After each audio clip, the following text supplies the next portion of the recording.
কি বন্ধুরা, মনে হচ্ছে এটা সাধারণ মাছের ঝোল? না না না না না, এটা একটা অসাধারণ মাছের ঝোল হয়েছিল। আর ভীষণ সাধারণ ইনগ্রিডিয়েন্টস দিয়ে মাছের ঝোলটা রেডি করেছিলাম।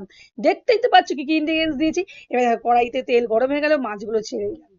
এখনো তোমাদের জন্য ভিডিও আপলোডই করতে পারছি না, এত কাজে ব্যস্ত হয়ে গেছি যে এখন ভিডিও আপলোডই করতে পারছি না। তারপরেও তোমাদের মধ্যে একটা অভিমান আছে, থাকবে না অভিমান? তোমরা তো আগের মতো ভালোবাসা দিচ্ছই না। আমাকে একটু সাপোর্ট করো বন্ধুরা, দেখতে পাচ্ছ আমি কিভাবে পিছিয়ে পড়েছি। আরে তোমরা একটু হাতটা বাড়িয়ে দাও না, তাহলে তো আমি একটুখানি এগোতে পারি, বুঝতে পারছো তো বন্ধুরা? দেখো, গরম তেলে কালো জিরাটা দিয়ে দিলাম, কি টকবক করে ফুটছে, কিন্তু আমার খুব মায়া লাগে, কিচ্ছু করার নেই, আমার পেটকে বাবা কষ্ট দেওয়া যাবে না। এর মধ্যেই আমি দিয়ে দেবো আলু কাঁচা লঙ্কা, ভালো করে ঝাল দিয়েছি, জানো তো, যেন চোখ মুখ থেকে যেন জলটা বেরোয়, বুঝতে পারছো তো?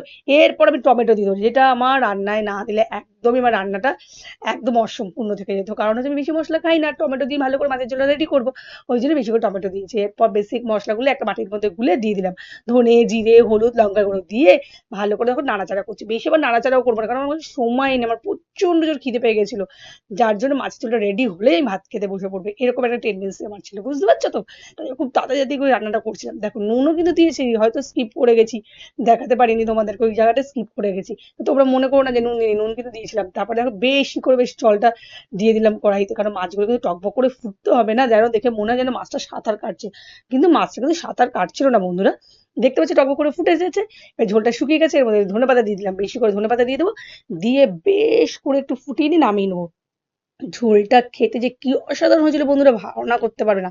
তারপর ভাত নিয়েছিলাম, ভাতের মধ্যে লেবুর রস দিয়ে আর এই মাছের ঝোলটা দিয়ে ভাতটা খেয়ে নিয়েছিলাম। খেয়ে বাবা আমার যেন তৃপ্তি হয়েছিল, পেটটা ভরে গেছিল। এরকম একটা অসাধারণ মাছের ঝোল তোমরা যদি বানাতে চাও, তো আমার রেসিপিটা কিন্তু ফলো করতে চাও, ফলো করতে পারো, সরি সরি, ফলো করতে পারো কিন্তু। আর দেখো, এই বাটির মধ্যে ঢেলে নিচ্ছি। দারুণ কালারটাও যেমন এসেছিল না, খেতেও অসাধারণ হয়েছিল।